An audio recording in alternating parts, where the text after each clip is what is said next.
leta samostojnosti razdelimo na leta do leta 2004, ko je bil med nami velik zanos in pričakovanje, želje po doseganju velikih ciljev. Eden največjih ciljev je bil tudi vstop v Evropsko unijo. Po teh letih je tudi v evropskem prostoru prišlo in svetovnem merilu do gospodarsko-ekonomske krize, ki je na nek način tudi razgalila slabosti sistema, v katerem živimo, in zato je po 11 letih žal čutiti premalo zanosa in pa premalo veselja ob teh praznikih. Res je tudi to, da smo v teh 11 letih na mnogih področjih s pridom izkoristili osnovno idejo Evrope, solidarnost med narodi, in v tem okviru imajo države, ki v gospodarskem razvoju zaostajajo za evropskim povprečjem, privilegiran položaj. V denarju se to reče, da so neto prejemnice sredstev, in Slovenija je v tem delu naredila velike korake tudi s pomočjo evropskih sredstev.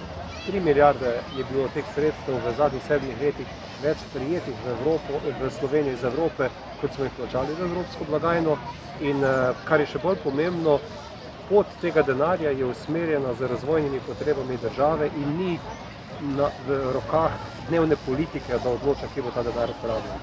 Zato imamo danes bistveno bolje izgrajeno okoljsko infrastrukturo, imamo urejena podeželja, urejena mnoga mestna jedra, izvedene energetske sanacije slovenskih šol, marsikaj narejenega na železnici. Tako da lahko mirno rečem, da smo na tem področju zaradi tega, ker smo članica Evropske unije, bistveno bolj urejena država, kot bi bili sicer. Zagotovo pa je marsikaj, na kar bi lahko tudi opozorili, da je bilo narejeno narobe, in v tem primeru sem sam eden izmed tistih, ki ne iščem vzrokov za te napake zunaj slovenskih meja, ampak se moramo kar Slovenci lepo vase pogledati znotraj naših meja in tudi odpraviti te stvari. Na nekatere nas opozarjajo tudi z Evropske komisije in mnogi to interpretirajo, kot da tujina posega v naš prostor.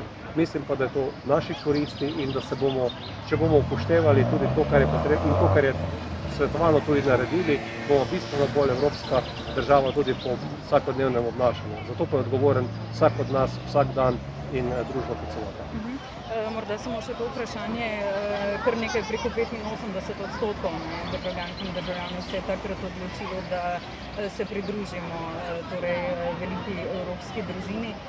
Se vam zdi, da bi se morda danes po 11 letih kaj drugače odločili, in če izhajava iz tega, kar ste dejali, vsak pri sebi verjetno mora pogledati, se čutimo dovolj evropejca, se čutimo dovolj evropskega državljana, ali smo morda malce preveč črnogledi, pa dejansko pa čupamo na to, da bodo neke stvari krpale z neba brez nekega vloženega truda z naše strani. Skoraj 90% je bilo tistih, ki so takrat obkrožili, da želijo vstopiti v Evropsko unijo. Zagotovo bi bil danes procent nižji. Nismo samo v Sloveniji na nižjem procentu. Kot sem že dejal, so to leta, ko je v Evropi tudi se pokazalo marsikaj pomanjkljivosti skozi ekonomsko-gospodarsko krizo. Soočamo se z nemiri sedaj na ukrajinski meji, z valom beguncev, ki pritiskajo v evropske dežele z afriškega prostora.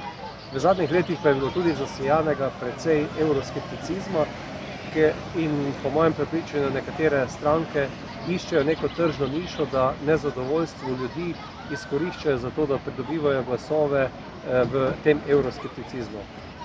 Sam bi tem svetoval, naj se pogovorijo z ljudmi, katerih spomin seže v leto 45 in v leto 50, in njih ne vprašajo, s kakšnim zanosom so takrat gradili svojo domovino in koliko so bili ljudje pripravljeni za to narediti, da bo tudi v domovini lepše. In mislim, da imamo v tem nek demokratični primanjkljaj v naši družbi.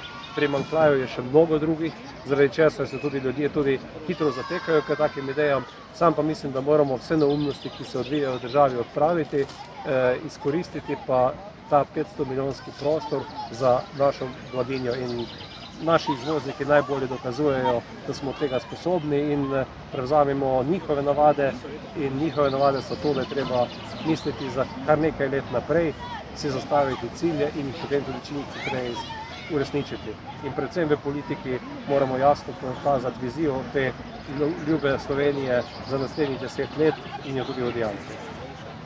Super, to je to. Najlepša hvala.